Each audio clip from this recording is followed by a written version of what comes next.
Picture this. You suddenly find out your husband had a whole secret life in France. And to make matters worse, the people who knew him there think you're his mother, not his wife. How wild is that?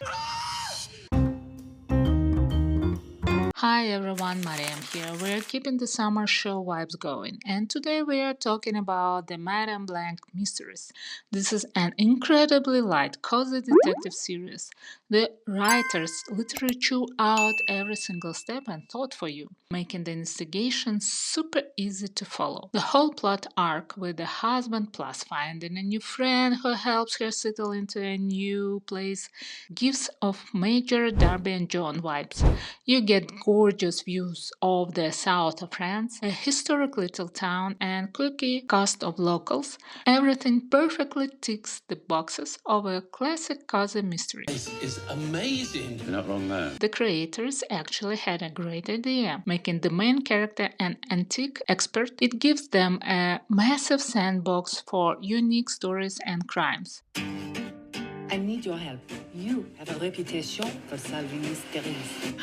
There's even a cool educational element whenever they dive into World War II history and the French resistance. The visuals alone are incredibly relaxing. It has the total resort vacation feel, exactly what you need for a summer binge. Now, for the downsides, it's pretty dragged out. There are moments where you can totally feel the writer stretching the plot just to hit the runtime and keep you from guessing the killer too early. Plus, there aren't really any deeply likable characters that you actually want to root for. I also wish they leaned harder into the art and history side of things. It lacks those fascinating educational deep dives you get in a show like White Collar. There's barely any dynamic pacing at all. Maybe that's just how life is in a resort town. Everything moves at a slow, touristy pace. But honestly, I think they could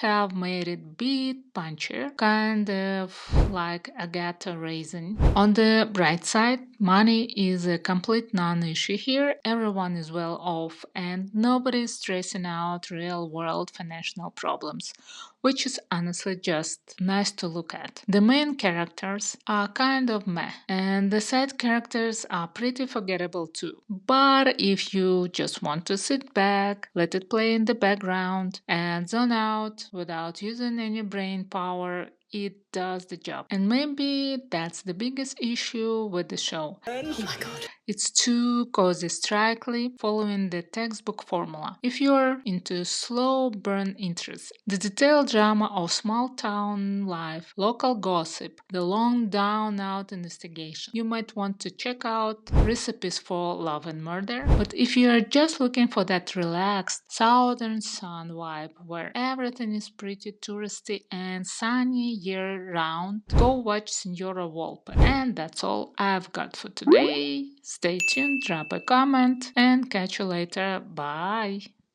The best selling book ever. Harry Potter. The Bible. The Bible.